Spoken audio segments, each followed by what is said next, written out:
जरा तिथं बसू द्या, लेडीज तिथं जरा उभं राहा, बसू द्या त्यांना.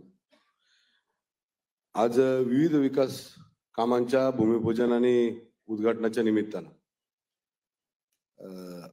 खऱ्या अर्थानं या ठिकाणी उपस्थित असलेले या राज्याचे यशस्वी मुख्यमंत्री आपल्या सगळ्यांचे आदरणीय देवाभाऊ, त्याचप्रमाणे खासदार आदरणीय श्रीरंगाप्पा, आमदार उमाताई, आमदार अमित गोरखे, आमदार शंकर शेठ जगताप, त्यानंतर आदरणीय मोरे सर, आपल्या पिंपरी चिंचवड महापालिकेचे आयुक्त, पोलीस कमिशनर, आपले महापौर, अजून आदरणीय आमचे नेते श्रीकांत भारती, उपस्थित सर्व मान्यवर व्यासपीठावरील आणि सर्व बंधू आणि भगिनींनो, आज आदरणीय मुख्यमंत्र्यांच्या हस्ते सुरुवात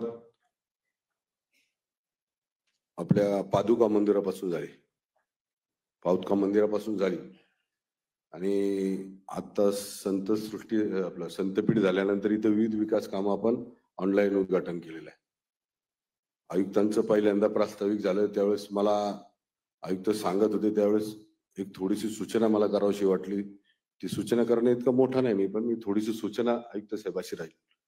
इथून पुढे ज्याही वेळेस कुठलंही भूमिपूजन आणि उद्घाटन होईल, भूमिपूजन तर ठीक आहे सगळ्यांच्या समोर होत आहे, आता इथून पुढल्या काळामध्ये मला असं वाटतं जी जे विकास प्रकल्प होतात त्यांचे निविदा कुठल्या तारखेला निघाले हे पण सांगावं लागलं आपल्याला. काय होते, निविदा निघाल्यानंतर कामाची प्रोसेसच लोकांना काय माहिती नाही. भाऊ, हे सांगण्यामागचं माझं तात्पर्य थोडं वेगळं आहे. ऍक्च्युली कमिशनर साहेब असतील किंवा आयुक्त साहेब असतील, इतकं सुंदर आता तुम्ही पाहिलं, फार 3 वर्ष एकदम चांगलं काम झालेलं आहे. भाऊ 2017 नंतरची जी काही कामं विकास कामं होती त्या कामा संदर्भातला तर मी प्रत्येक वेळेस करत असतो, सगळीकडे सांगतच असतो. ही निविदाची तारीख सांगण्याची गरज का वाटली मला माहिती आहे, कारण आजकाल काही लोकांना ना विस्मरण व्हायला लागले, काही लोकांना स्मरणच राहत नाही. म्हणजे आपण असं म्हणतो ना, ते बावचाळण्याचा प्रकार असतो बघा, तो जरा बावचाळण्याचा प्रकार जास्त आढळायला लागलाय मला आप्पा. आता मी साधं एक म्हणजे आयुक्त साहेब, हे इथून पुढल्या काळामध्ये आपण आपल्या अधिकाऱ्यांना सांगावं अशी माझी विनंती. आता हे संत सृष्टीचं काल आज उद्घाटन झालं, त्यात एक कोणतरी म्हणजे कालपासून मला माझे बरेच सहकारी भाऊ मला म्हणत होते की या संत सृष्टीबद्दल जरा आयुक्तांनी सांगितलं पाहिजे, कधी तारीख त्याची हे ते सगळं सांगितलं पाहिजे. पण आयुक्तांना बंधन आहेत काही, ते राजकीय बोलू शकत नाही, पण मला काही बंधनं नाहीत, मी बोलू शकतो आणि मी तसं उत्तर देणं गरजेचं वाटत नाही. पण आज उत्तर नाही, पण हे सगळ्यांच्या माहितीसाठी असलं गरजेचं आहे. भाऊ, संत सृष्टी ज्या वेळेस त्याचं भूमिपूजन झालं ना, ज्यावेळेस भूमिपूजन झालं ती तारीख होती 25 मे 2013. 25 मे 2013. त्यावेळेस महापौर कोण होतं, त्यावेळेस आमदार कोण होते याच्यात मला जायचं नाही, पण ती तारीख होती 25 मे 2013.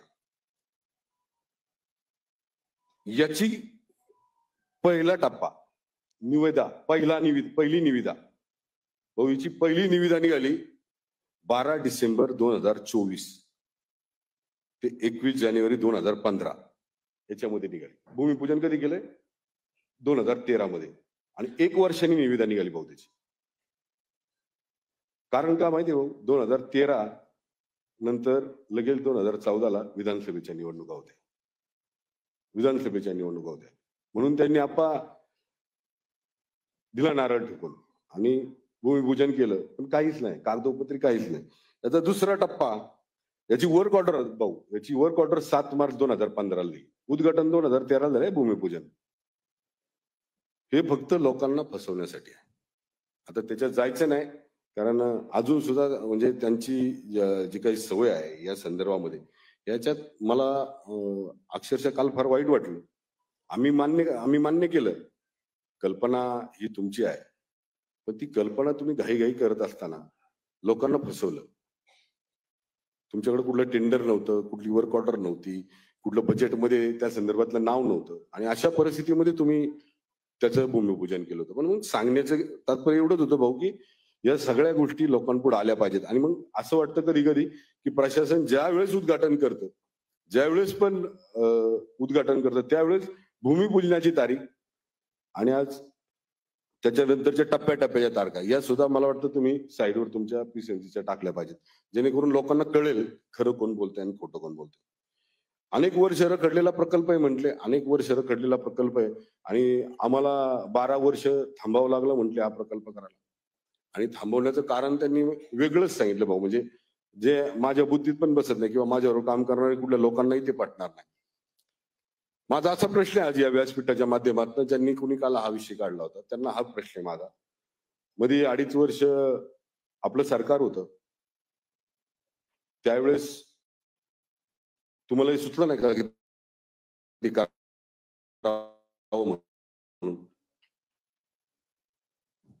मग आजच का तुम्हाला सुचलं की आम्हाला 12 वर्ष थांबावलं? कुणाच्या कामामध्ये आडवं येत नाही. आम्ही जी पण कामं करायची ती प्रामाणिकपणे लोकांसाठी, लोकांच्या हितासाठी करत असतो. अनेक प्रश्न असे आहेत की जे आजपर्यंत कधीही सुटले नाहीत. ते 2017 नंतर भाऊ आपण मुख्यमंत्री झाल्यानंतर या शहरातल्या नागरिकांचे अनेक प्रश्न जे कधीही सुटले नव्हते, अनेक लोकांनी आश्वासन दिली, ते सोडण्याचं काम भाऊ आपण मुख्यमंत्री झाल्यानंतर केलं.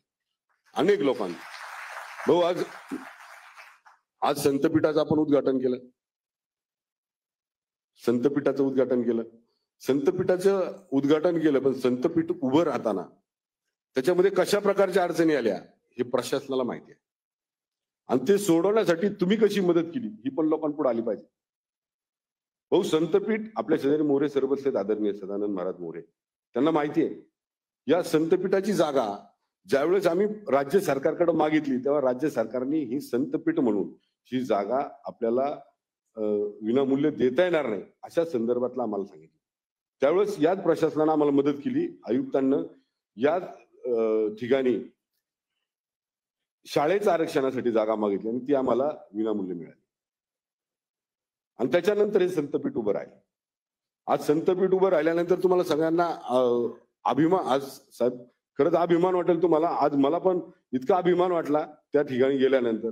आणि कुठल्याही प्रकारचं म्हणजे एकदम पारदर्शक काम ते संस्थापक, आपलं संचालक मंडळ, प्रशासन म्हणून आयुक्त त्या ठिकाणी करते. मग शिक्षकांची निवड असेल, विद्यार्थ्यांसाठी असलेला ड्रॉ असेल, एकदम पारदर्शकपणे त्या ठिकाणी करते. याचा आपल्या सगळ्यांना अभिमान असला पाहिजे. मध्यंतरीच्या काळामध्ये आपण या पंचक्रोशीत राहणारी लोक, सदानंद महाराज मोरे आपल्यासाठी काय नवीन व्यक्ती नाहीये, आपण सगळेजण परिचित आहोत त्यांना. अशा व्यक्तींच्या संदर्भामध्ये सुद्धा एक राजकीय आपला स्वतःचा स्वार्थ साधण्यासाठी अशा व्यक्तींवर सुद्धा आरोप करण्याचं काम काही महाभागांनी केलं.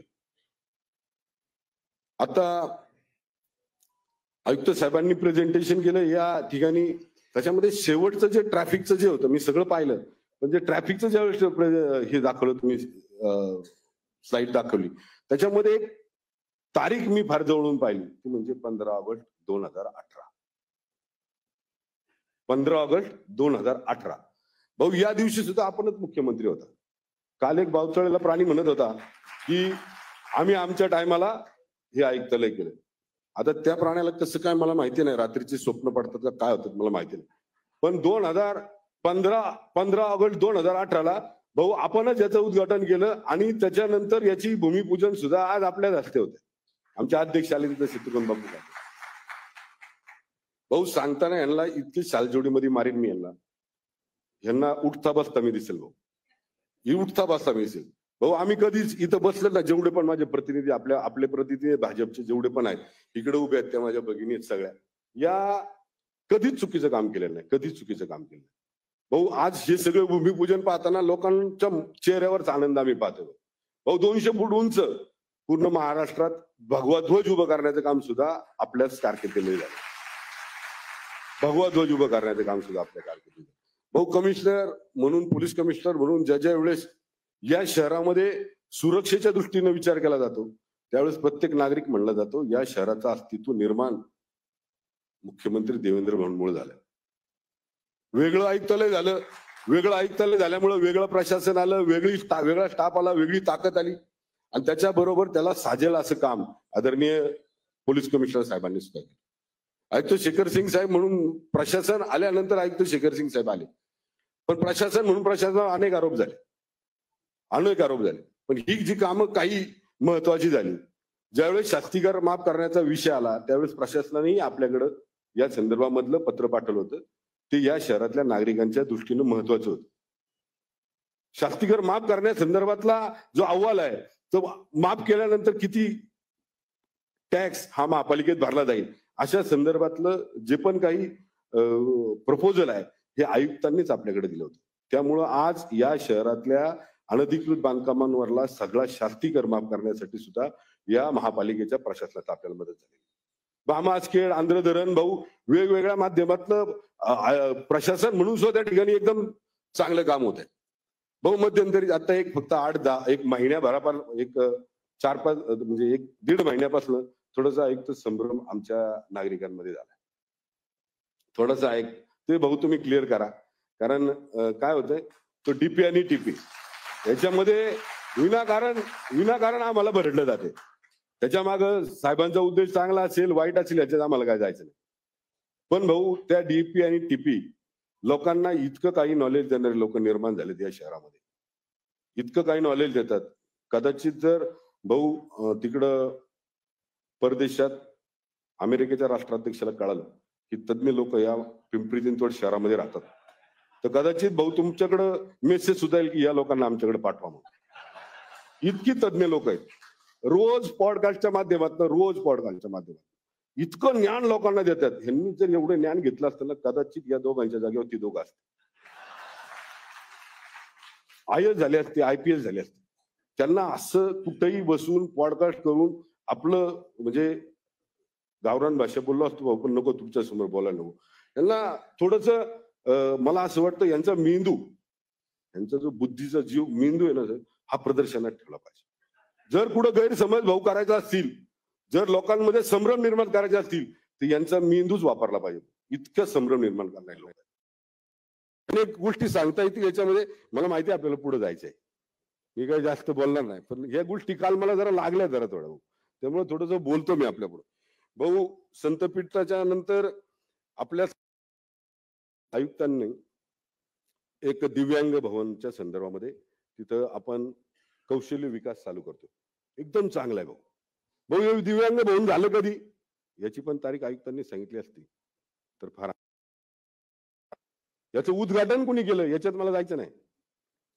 त्याचं उद्घाटन करणाऱ्या व्यक्तीने जरी ते नाव जाहीर केलं असतं की ही 2017ला या पिंपरी चिंचवड महापालिकेमध्ये महापौर नितीनप्पा काळजे होते, त्यानंतर महापौर राहुल दादा होते, या भारतीय जनता पार्टीच्या उपस्थित सगळ्या कार्यकर्त्यांच्या माध्यमातून हे दिव्यांग भवन उभं राहिलं. हा बऱ्याच लोकांचा या पिंपरी चिंचवड शहराच्या जळणघडणीमध्ये योग नाकारत नाही, पण आमचं पण योगदान आहे ना, आमचं पण योगदान आहे. आम्ही पण बऱ्याच ठिकाणी योगदान दिलंय ना. जर आमच्या पिंपरी चिंचवड शहरांनी जर शहरातल्या नागरिकांनी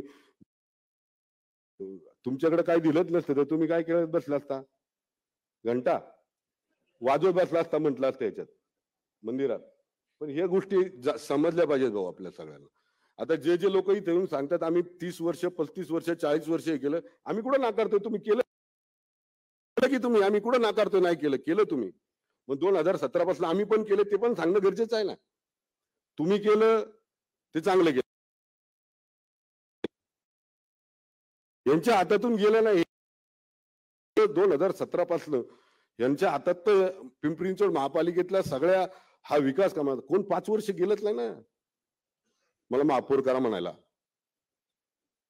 मला म्हणायला पिंपरी चिंचवड शहराच्या बाहेर जायची गरजच नाही पडली भाऊ. तुम्ही सगळे अधिकार इथल्या आमच्या सगळ्या पदाधिकाऱ्यांच्या माध्यमातून दिले आणि आज या पिंपरी चिंचवड शहरातला प्रत्येक नगरसेवक आज इथं एकदम पारदर्शक काम करतो. आपण बरोबर आहे का चूक आहे? मी कोणाला हे करत नाही. जे चांगलं ते चांगलं, जे वाईट ते वाईट, आणि घ्यायच्या अंगावर पहिलं नसल्यामुळे अंगावर घ्यायची सवयच आहे मला. मी कुणाला घाबरत पण नाही. आणि जे स्पष्ट आहे स्पष्ट सांगताना माझा एक पाऊल अजिबात डगमगणार, स्पष्ट सांगताना माझा आहे ना अजिबात पाऊल डगमगणार नाही. अजिबात नाही. खरं सांगता आम्ही केलंय ना भाऊ. आमच्या नगरसेवकांनी केलंय सगळं. इथं प्रत्येकाने आपल्या रात्रंदिवस एक केलाय. कोरोनामध्ये कोविडमध्ये सगळे घरात बसले होते. आम्ही कोरोना आणि कोविडमध्ये रस्त्यावर होतो भाऊ. लोकांची सुरक्षा घेत होतो भाऊ. आमच्या घरच्यांनी पण अडवलं नाही आम्हाला की तुम्ही का जाताय, आम्हाला होईल. माझ्या परिवारातला एक सदस्य भाऊ कोविडचा हे झाला. मला स्वतःला झाला, पण कधी मला अडवलं नाही माझ्या घरच्यांनी. कुणालाच अडवलं नाही भाऊ. जीव तळतळतो. आम्हाला कुणाच्या बद्दल बोलायचं नाही, पण कोण आमच्या कामावर जर संशय घेत असेल तर त्यांचं राजकारण कितपत लोकांनी ऐकून घ्यायचं याच्या संदर्भात सुद्धा लोकांपर्यंत पोहोचलं पाहिजे खरं काय खोटं काय ते. मी आता एक छोटीशी विनंती भाऊ आपल्याला करतो. आमच्या मुशीची काही ग्रामस्थ मंडळी आले आणि काही आमचे चरवलीचे आणि चिखलीचे ग्रामस्थ मंडळी, त्यांचे एक निवेदन आहे ते तुम्ही घ्या. आणि भाऊ दुसरी एक विनंती माझी राहील की लवकरच या भारतामध्ये सगळ्यात मोठा धर्मवीर छत्रपती संभाजी महाराजांचा शिल्प या आमच्या मुशी परिसरामध्ये होत आहे. भाऊ जवळजवळ 140 फूट आहे आणि 40 फुटापर्यंत किल्ला आहे, त्याच्यावर 100 फूट शिल्प आहे. भाऊ त्या उद्घाटनाला सुद्धा तुम्ही असलं पाहिजे. आणि एक छोटीशी विनंती माझी अजून एक राहील की काही प्रोटोकॉल मध्ये जरा बदल केला तर बरं होईल भाऊ. काय होतं, करून जातो आम्ही आणि नाव लावतो दुसऱ्याचं, असं होतं. पुढल्या पिढीला कळालं पाहिजे की ह्या 1000 वर्ष पूर्ण टिकणारं काम आयुक्त शेखर सिंग साहेब यांच्या ह्याच्यात झालं, तुमच्या ह्याच्यात झालं, कमिशनर साहेबांच्या, आणि कदाचित छोटस माझं नाव पण टाका तिथं. म्हणजे सांगण्यामागचा उद्देश काय माहितीये का खाडे सर, की तिची विसरत चाललेत ना लोक, विसरत. त्यांच्या पुढल्या पिढ्यांना तरी लक्षात राहील ना की ही कामं कोणी केली. भाऊ एवढीच विनंती आहे. आपले जे काही मुशीचे लोक आलेत त्यांनी वरती या, आणि त्याच्यानंतर पहिले मुशीच्या लोकांनी निवेदन द्या, आणि त्याच्यानंतर पहिलं मुशीच्या लोकांनी या. एकंदरीत आपण सगळेजण या ठिकाणी उपस्थित राहिलात या इतक्या चांगल्या कार्यक्रमाला. आज मुख्यमंत्री आपल्याला इथं आले. देवाभाऊंचं विशेष कौतुक, म्हणजे विशेष आपल्या पिंपरी चिंचवड शहरावर विशेष लक्ष हे देवाभाऊंचं आहे.